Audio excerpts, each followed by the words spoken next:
दोस्तों नमस्कार, ये है मार्गदर्शन फॉर सिविल सर्विसेज। मैं अनुराग चौधरी। दोस्तों यूपीपीसीएस प्रारंभिक परीक्षा सामान्य अध्ययन के महत्वपूर्ण प्रश्नों के टेस्ट सीरीज में हम सॉल्व करेंगे आगामी परीक्षाओं के लिए अति संभावित और महत्वपूर्ण प्रश्नों का अभ्यास सेट। इसमें हम प्रश्नों को सॉल्व करते समय उनकी व्याख्या भी करते चलेंगे ताकि आप आसानी से उनको समझ सकें। दोस्तों ये प्रश्न यूपीपीसीएस प्रारंभिक परीक्षा के साथ अन्य परीक्षाओं जैसे आरओ यानी समीक्षा अधिकारी, सहायक समीक्षा अधिकारी, लोअर पीसीएस, अधीनस्थ सेवा चयन आयोग द्वारा आयोजित परीक्षाओं के साथ अन्य राज्यों द्वारा आयोजित परीक्षाओं के सामान्य अध्ययन खंड के लिए बहुत ही उपयोगी है। तो आइए शुरू करते हैं यूपीपीसीएस प्रारंभिक परीक्षा 2022 के महत्वपूर्ण प्रश्नों का टेस्ट संख्या 23। दोस्तों आज की वीडियो का जो पहला प्रश्न है देखिए इतिहास से संबंधित है। इसमें आपसे पूछा गया है कि निम्नलिखित में से कौन सा असत्य है। देखिए पहला कथन है कि हड़प्पा पुरास्थलों से बड़ी संख्या में ऊँटों की हड्डियां पाई गई हैं।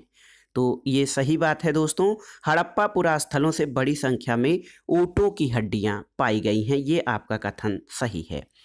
दूसरा कथन है कि हड़प्पाई मुद्राओं पर कुबड़ वाले सांड, हाथी और भैंस आदि का अंकन प्राप्त होता है, परंतु किसी भी मुद्रा पर ऊंट का चित्र नहीं मिलता है। तो दोस्तों ये दूसरा कथन जो है, हड़प्पाई मुद्राएं जो हैं उन पे अनेक जानवरों के चित्र अंकित मिले हैं। इन जानवरों में भेड़, बकरी, कुबड़ वाले सांड, भैंस और हाथी आदि शामिल हैं, लेकिन किसी भी मुद्रा पर ऊंट का चित्र नहीं मिलता है।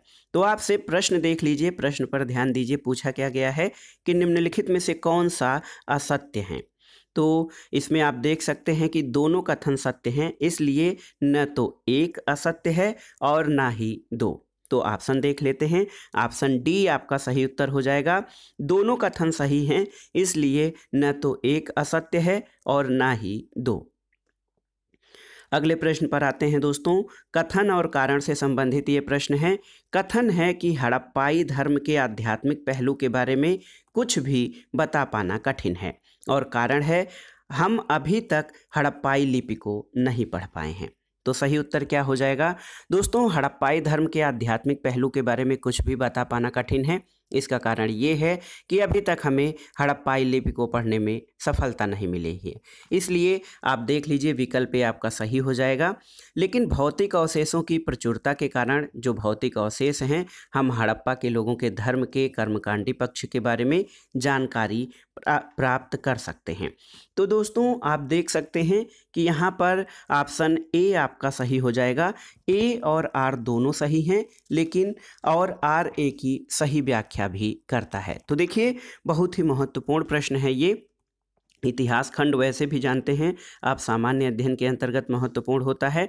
तो देख लीजिए कथन है कि हड़प्पाई धर्म के आध्यात्मिक पहलू के बारे में कुछ भी बता पाना कठिन है, क्योंकि हम अभी तक हड़प्पाई लिपि को पढ़ नहीं पाए हैं। तो ऑप्शन ए आपका सही उत्तर हो जाएगा। दोस्तों ए और आर दोनों सही हैं और आर ए की सही व्याख्या करता है। अगले प्रश्न पर आते हैं दोस्तों। नीचे दो कथन दिए गए हैं, जिसमें एक कथन है और दूसरा कारण है। इस आधार पर आपको सही उत्तर का चयन करना है।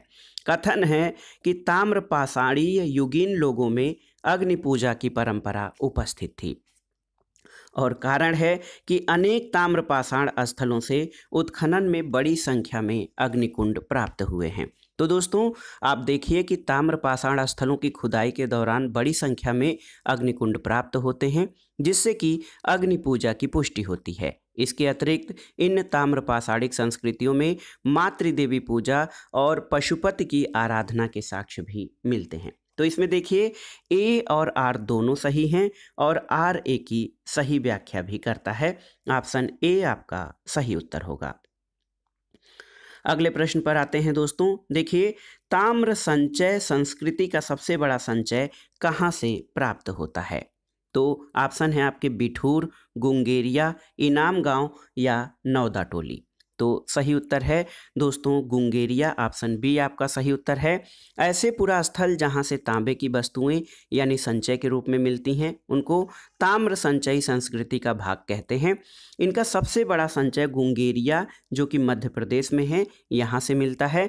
यहाँ से तांबे की 424 वस्तुएं और चांदी के 102 पतले पत्थर पाए गए हैं। तो याद रखिएगा दोस्तों, ताम्र संचय संस्कृति का सबसे बड़ा संचय गुंगेरिया मध्य प्रदेश से मिलता है। अगला प्रश्न है, निम्नलिखित में से किस काल को सूक्ष्म पाषाण युग कहा जाता है? ऑप्शन देखिए, मध्य पाषाण युग, मध्य पुरा पाषाण युग, पूर्व पाषाण युग या नव पाषाण युग। तो सही उत्तर है दोस्तों ऑप्शन ए, मध्य पाषाण युग। दोस्तों मध्य पाषाण युग का सूक्ष्म पाषाण युग और परवर्ती प्रस्तर युग भी कहा जाता है। इस काल के औजार काफ़ी छोटे, लगभग 1 से 5 सेंटीमीटर लंबे होते थे, जैसे बिधनी, खुरचनी, तक्षणी। तो इसी कारण मध्य पाषाण युग को सूक्ष्म पाषाण युग भी कहा जाता है। अगला प्रश्न कथन और कारण से संबंधित है। देखिए, कथन है कि राजस्थान में बागोर और गुजरात में लंघनाज नामक पुरास्थलों से हमें पता चलता है कि इन मध्य पाषाण युगीन समुदायों का हड़प्पा और अन्य ताम्र पाषाण युगीन संस्कृतियों के लोगों से संपर्क था। कारण है कि लंघनाज से हड़प्पा सभ्यता की किस्म के 3 ताम्र बाड़ाग्र मिले हैं। तो इसमें देखिए दोस्तों, कथन आपका ए सही हो जाएगा, लेकिन कारण सही नहीं है। राजस्थान में बागोर है और गुजरात में लंघनाज से जो पुरावशेष प्राप्त हुए हैं दोस्तों, इनसे इन समुदायों के हड़प्पा और अन्य ताम्र पाषाणिक संस्कृतियों से संबंध का प्रमाण तो मिलता है और इनके मध्य विभिन्न वस्तुओं के लेन देन के साक्ष्य भी मिलते हैं। लेकिन हड़प्पा की तरह के ताम्र बाड़ाग्र राजस्थान के बागोर से मिले हैं। तो याद रखिएगा, ये लंघनाज से हड़प्पा सभ्यता की किस्म के 3 ताम्र बाड़ाग्र नहीं मिले हैं, जबकि ये राजस्थान के बागोर से मिले हैं, इसलिए आपका कारण गलत हो जाएगा। तो ऑप्शन सही क्या हो जाएगा? ए सही है लेकिन आर गलत है। ऑप्शन सी आपका सही उत्तर हो जाएगा। अगले प्रश्न पर आते हैं दोस्तों, निम्नलिखित कथनों पर विचार कीजिए। पहला कथन है कि कार्टोसेट 1 देश का प्रथम मैपिंग सैटेलाइट है और कथन 2 है कि भारत का पहला संचार उपग्रह रोहिणी था। तो सही उत्तर क्या हो जाएगा? दोस्तों सही उत्तर केवल एक हो जाएगा। कार्टोसेट 1 देश का पहला मैपिंग सैटेलाइट था और भारत का पहला संचार उपग्रह दोस्तों रोहिणी नहीं बल्कि याद करिए एप्पल था। तो केवल एक कथन जो है कथन एक केवल सही होगा। ऑप्शन ए आपका सही उत्तर है। अगले प्रश्न पर आते हैं दोस्तों, यहाँ पर सूची 1 का सूची 2 से सुमेलन कराना है और दिए गए कूट के आधार पर सही उत्तर का चयन करना है। देखिए, कपाल में कितनी हड्डियां होती हैं? तो याद रखिए दोस्तों, कपाल में हड्डियों की संख्या 8 होती है। चेहरे में 14 हड्डियां होती हैं। कान में 6 हड्डियां होती हैं और पसलियों में हड्डियों की संख्या 24 होती है। तो सही मिलान हो जाएगा ए का तीसरा, बी का पहला, सी का दूसरा और डी का चौथा। सही उत्तर क्या हो जाएगा? सही उत्तर हो जाएगा ऑप्शन बी, 3, 1, 2 और 4। अगले प्रश्न पर आते हैं दोस्तों, सही सुमेलित कीजिए। इसमें विभिन्न बोर्ड और संस्थाएं हैं और दूसरी सूची में स्थानों के नाम दिए गए हैं जहां पर वो स्थित हैं। देखिए, केंद्रीय प्रदूषण नियंत्रण बोर्ड दोस्तों ये नई दिल्ली में है। भारतीय वन प्रबंधन संस्थान भोपाल में है। भारतीय प्राणी विज्ञान सर्वेक्षण आपका ये कोलकाता में स्थित है और आप जानते हैं वन उत्पादकता केंद्र रांची झारखंड में स्थित है। तो 2, 1, 3, 4 आपका सही सुमेलन हो जाएगा। ऑप्शन ए देख सकते हैं आप, 2, 1, 3, 4 सही सुमेलित है। अगला प्रश्न है, निम्नलिखित में से कौन सा सही सुमेलित नहीं है आपको बताना है। मटर में मार्स रोग मैग्नीज की कमी से, ये देखिए सही है।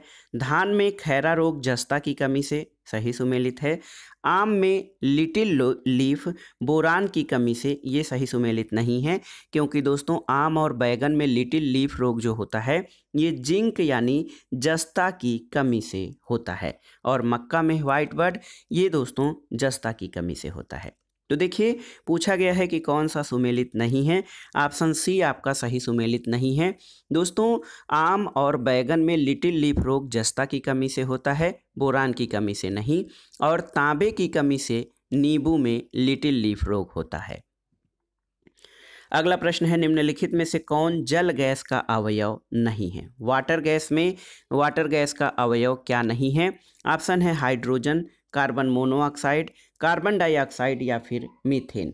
तो सही उत्तर ऑप्शन डी मीथेन दोस्तों वाटर गैस का अवयव नहीं है। और देखिए कि जल गैस का प्रयोग हाइड्रोजन और एल्कोहल के निर्माण में अपचायक की तरह होता है। और ये दोस्तों जल गैस जो है मीथेन जल गैस का अवयव नहीं है, याद रखिएगा। अगला प्रश्न है, वायुमंडल में सर्वाधिक मात्रा में पाई जाने वाली अक्रिय गैस कौन सी है?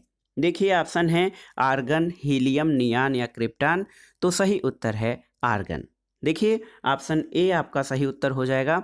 दोस्तों आर्गन जो है वायुमंडल में सर्वाधिक मात्रा में पाई जाने वाली अक्रिय गैस है। अगले प्रश्न पर आते हैं। प्रश्न है कि पाइलोरिक ग्रंथियां कहाँ पर पाई जाती हैं?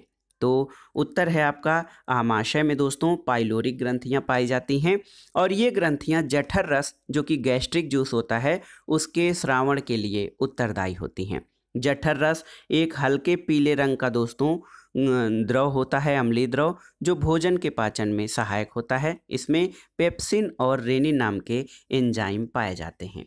तो याद रखिएगा दोस्तों पाइलोरिक ग्रंथियां आमाशय में पाई जाती हैं जिनसे कि जठर रस का स्रावण होता है। अगला प्रश्न है, लैंगरहैंस की द्वीपिका शरीर के किस अंग का भाग है? आपको बताना है। ऑप्शन है आपके आमाशय, अग्नाशय, लिम्फ नोड या लीवर। तो उत्तर है अग्न्याशय। दोस्तों लैंगरहैंस की द्वीपिकाएं या जो लैंगरहैंस प्रदीपिका है ये अग्नाशय का एक भाग है। इसकी खोज लैंगरहैंस नामक चिकित्सा शास्त्री द्वारा की गई थी और ये इंसुलिन और सोमैटोस्टेटिन नामक हार्मोन का स्रावण करती है। तो याद रखिएगा लैंगरहैंस प्रदीपिका दोस्तों ये इंसुलिन का स्रावण करती है जिससे ब्लड में शर्करा की मात्रा को नियंत्रित करने में आसानी होती है। तो याद रखिएगा लैंगरहैंस की दीपिका अग्नाशय में पाई जाती है। अगला प्रश्न सही सुमेलित करना है आपको। सबसे बड़ा आवृतबीजी दोस्तों देखिए वृक्ष ये आपका यूकेलिप्टस है। सबसे बड़ा आवृतबीजी वृक्ष यूकेलिप्टस है। सबसे लंबा वृक्ष सिकोया होता है। इसके अलावा जंगल की आग ढाक या पलास को कहा जाता है जिसका वानस्पतिक नाम ब्यूटिया मोनोस्पर्मा है। और सबसे बड़ी पत्ती विक्टोरिया रीजिया की होती है। तो याद रखिएगा दोस्तों सबसे बड़ा आवृतबीजी वृक्ष यूकेलिप्टस है। इसके अलावा सबसे लंबा वृक्ष आप देखिए सिकोया है। इसको कोस्ट रेडवुड ऑफ कैलिफोर्निया भी कहा जाता है। ढाक के वृक्ष को चटक लाल रंग के कारण जंगल की आग भी कहा जाता है।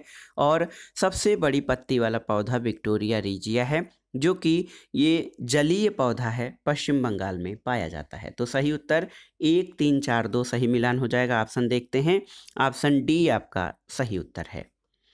अगले प्रश्न पर आते हैं। निम्नलिखित में से कौन सा रोग आनुवांशिक कारणों से नहीं होता है? वर्णांधता, पटाऊ सिंड्रोम, डिप्लोपिया या फिर हीमोफीलिया।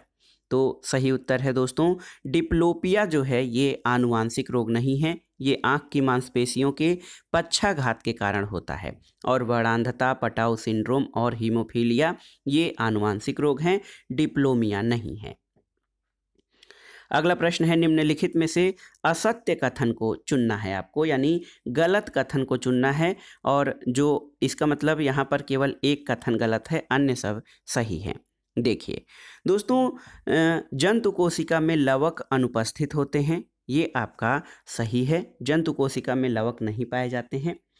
आर्यन्य में केंद्रक और कोशिका द्रव्य दोनों में पाया जाता है। तो सही उत्तर है आर्यन्य केंद्रक और कोशिका द्रव्य दोनों में पाया जाता है।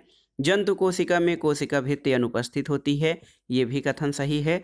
और देखिए डीएनए में थायमिन बेस की जगह यूरेसिल आ जाता है, ये आपका सही सुमेलित नहीं है क्योंकि यूरेसिल बेस आरएनए में पाया जाता है, डीएनए में नहीं। तो याद रखिएगा ऑप्शन डी आपका असत्य है, अन्य कथन सही हैं।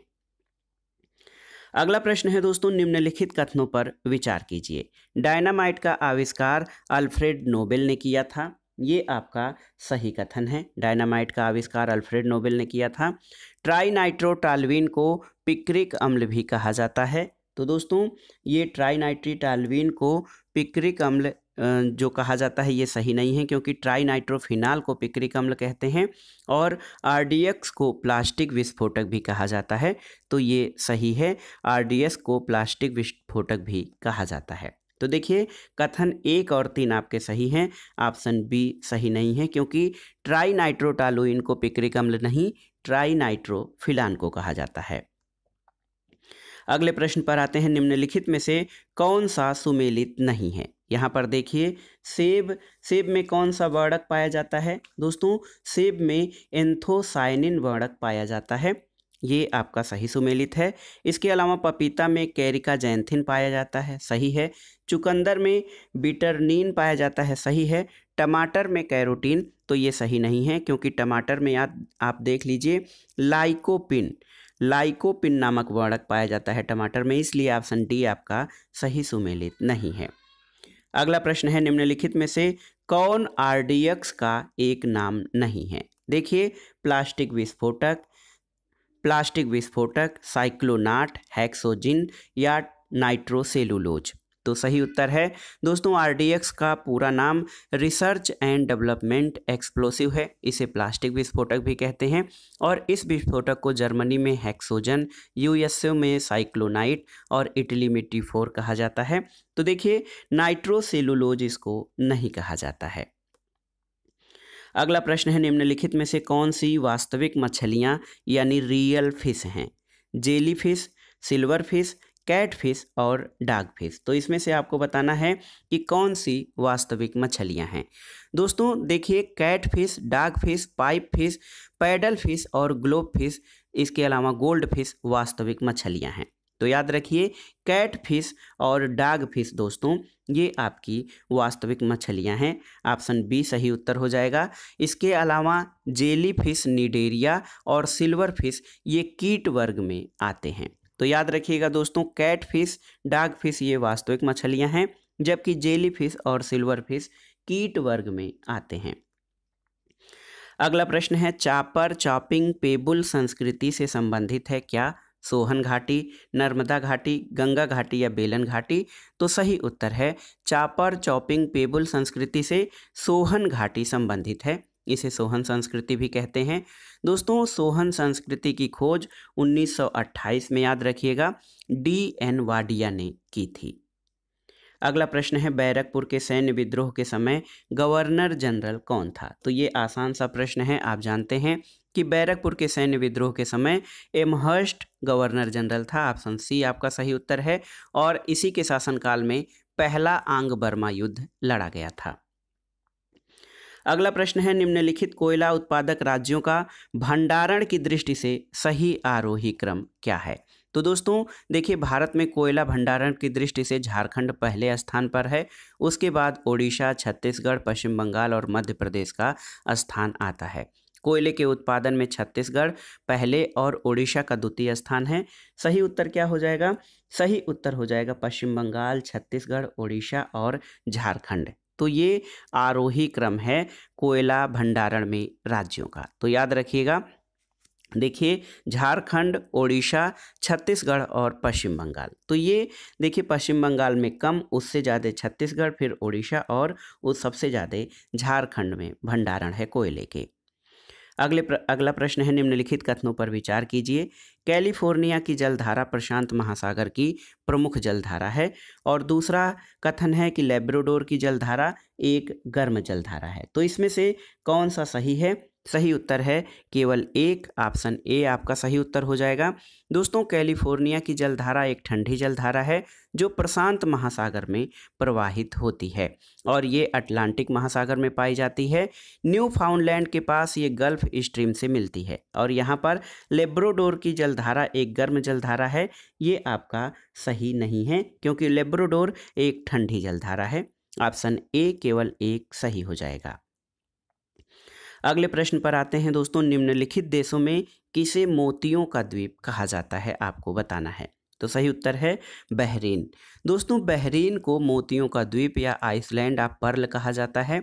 श्रीलंका को हिंद महासागर का मोती कहते हैं। सिंगापुर को पर्ल ऑफ द ओरिएंट और क्यूबा को एंटिलीज का मोती कहा जाता है। अब आते हैं अगले प्रश्न पर। प्रश्न है दोस्तों, निम्नलिखित में से कौन सा बंदरगाह एक कृत्रिम बंदरगाह है। ऑप्शन देखते हैं, चेन्नई, कांडला, मुंबई या विशाखापत्तनम। तो सही उत्तर ऑप्शन ए चेन्नई बंदरगाह। दोस्तों चेन्नई बंदरगाह एक कृत्रिम बंदरगाह है। ये पूर्वी तट पर स्थित देश का सबसे पुराना बंदरगाह भी है और बर्किंघम नहर इसे आंध्र प्रदेश और कंबरजुआ नहर इसे तमिलनाडु के आंतरिक भागों से जोड़ती है। तो याद रखिएगा जो चेन्नई बंदरगाह है ये कृत्रिम बंदरगाह का उदाहरण है। अगले प्रश्न पर आते हैं। निम्नलिखित में से किस जनजातीय संस्कृति को भैंस संस्कृति कहते हैं? ये बहुत ही महत्वपूर्ण है दोस्तों, याद रखिएगा। ऑप्शन देखिए, टोडा, हो, थारू या मुंडा। तो किस जनजाति संस्कृति को भैंस संस्कृति कहते हैं? सही उत्तर है टोडा जनजातीय संस्कृति। दोस्तों भैंस संस्कृति टोडा जनजाति के संदर्भ में प्रयुक्त होती है। टोडा आप जानते हैं कि एक पशुपालक जनजाति है। इसमें बहुपतित्व विवाह की प्रथा भी पाई जाती है और यह अपने अनुष्ठान अमावस्या और तारों की स्थिति के अनुसार करते हैं। तो याद रखिएगा टोडा जनजातीय संस्कृति को भैंस संस्कृति भी कहा जाता है। अगला प्रश्न आपको बताना है कि निम्नलिखित में से कौन सा सुमेलित नहीं है? देखिए कोटोपैक्सी इक्वाडोर ये आपका सही सुमेलित है। मौना लोआ हवाई द्वीप सही सुमेलित है। किलायू दोस्तों किलायू ज्वालामुखी ये पपुआ न्यूगिनी सही सुमेलित नहीं है। दुकोनो फिलीपींस सही सुमेलित नहीं है। तो सही क्या है दोस्तों? सही है 1 और 2 आपके सही सुमेलित हैं, 3 और 4 सही सुमेलित नहीं। आपसे पूछा गया है कि कौन सा सही सुमेलित नहीं है, तो 3 और 4 आपके सही सुमेलित नहीं हैं। किलायू आप जानते हैं किलायू ज्वालामुखी दोस्तों ये हवाई द्वीप में स्थित है, न कि पपुआ न्यूगिनी में। और दूसरा दुकोनो ज्वालामुखी ये इंडोनेशिया में स्थित है। याद रखिएगा दुकोनो ज्वालामुखी, समेरू और मेरापी ये सभी इंडोनेशिया के ज्वालामुखी हैं, फिलीपींस में नहीं हैं। तो प्रश्न पूछा गया था कि कौन सा सुमेलित नहीं है, तो किलायू और दुकोनो ये हवाई और इंडोनेशिया में स्थित हैं। अगला प्रश्न है टाइटैनिक दुर्घटना के लिए उत्तरदायी समुद्री जलधारा कौन सी है? आपको बताना है कि कौन सी जलधारा जो है टाइटैनिक दुर्घटना के लिए उत्तरदायी है। ऑप्शंस देखते हैं, नॉर्वे धारा, लेब्राडोर धारा, कनारी धारा या फ्लोरिडा धारा। तो सही उत्तर है ऑप्शन बी लेब्राडोर धारा। दोस्तों टाइटैनिक दुर्घटना प्लावी हिमशैलों के जहाज से टकराने के कारण हुई थी और आप जानते हैं कि हिमशैल लेब्राडोर जलधारा द्वारा बहा कर लाए गए थे। तो याद रखिएगा टाइटैनिक दुर्घटना के लिए जो प्लावी शैल हिमशैल उत्तरदायी थे वो लेब्राडोर धारा इसके लिए उत्तरदायी थी। अगला प्रश्न है निम्नलिखित में से असत्य कथन का चयन कीजिए। यानी जो 4 विकल्प हैं इनमें से 3 सही हैं, आपको गलत का चयन करना है कि गलत कौन सा है।